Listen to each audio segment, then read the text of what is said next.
Hello বন্ধুরা, আজ একদম অন্য রকমের রেসিপি নিয়ে চলে এসেছি। হোলি স্পেশাল খইয়ের মোয়া। এই মোয়া আবার বিভিন্ন রকমের পুজোতেও লাগে, যেমন ধরুন লক্ষ্মী পুজো, কালী পুজো, মনসা মায়ের পুজো ইত্যাদি আরও নানান ধরনের পুজোগুলিতেও লাগে। মাত্র দুটি উপকরণের সাহায্যে বানিয়ে ফেলুন মিষ্টি মুচমুচে এই মোয়া। বাড়িতে যদি খই না থাকে তবে মুড়ি দিয়েও বানাতে পারেন। এই মোয়া খেতে খুব সুস্বাদুও হয়। বাড়িতে মোয়া বানিয়ে কৌটোতে করে 1 সপ্তাহ বা 15 দিন পর্যন্ত রেখে দিতে পারেন। এতে করে মোয়া ভালো থাকে। বাড়ির বড় থেকে সবাই খেতে খুব ভালোবাসে। তাহলে চলুন বন্ধুরা দেখে নিন কি কি উপকরণ লাগছে এই রেসিপিতে।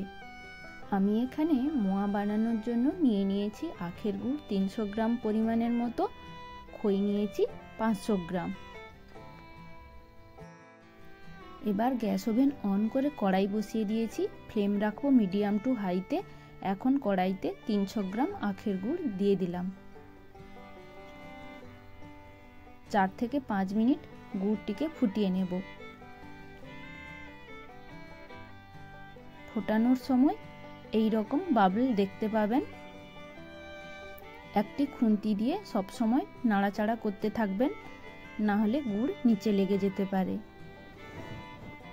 মাঝে মধ্যে গুড়টিকে তুলে দেখতে হবে গুড়টি তারের মতো হচ্ছে কিনা। দেখুন বন্ধুরা, ঠিক এইভাবে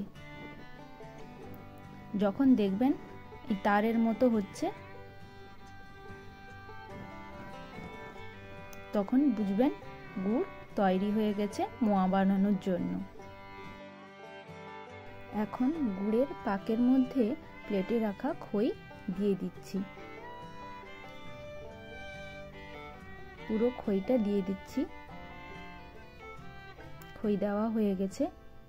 একটা খুন্তির সাহায্যে এইভাবে খইয়ের সঙ্গে গুড়টাকে ভালোভাবে মাখিয়ে নিতে হবে। এখন লো ফ্লেম করে রাখতে হবে। খুব সুন্দরভাবে এইভাবে মাখিয়ে নিতে হবে।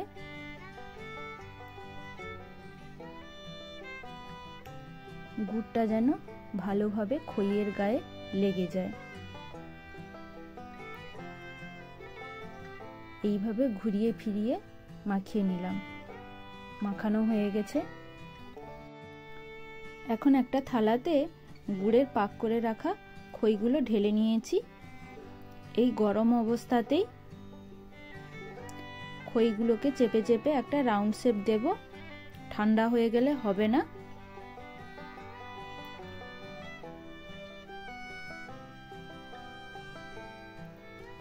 এইভাবে চেপে চেপে রাউন্ড শেপ দিয়ে দিব।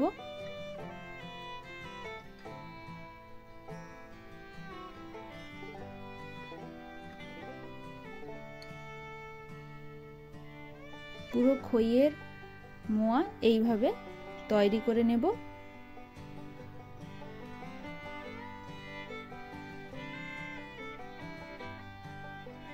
এইভাবে বলের মতো তৈরি করলে দেখতে খুব ভালো লাগে।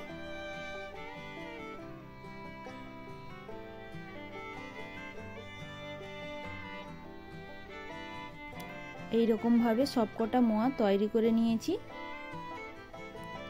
এখন একটা প্লেটে সুন্দর করে সাজিয়ে রাখছি। এবার পরিবেশনের পালা।